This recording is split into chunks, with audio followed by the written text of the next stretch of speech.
చేతబడి చేసి చిలుపుగా చిందులేస్తావా, బయట ఎగరేసే పరుగాపవా.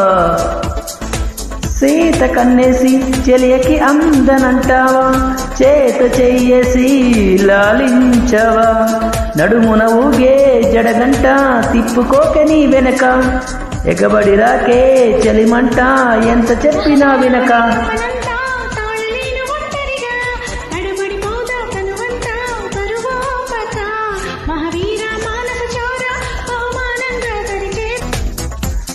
ఏదేమైనా నీదే భారం దేవరా, యమహోరెత్తే సెలయేరా, గమనిస్తున్న కల్లారా.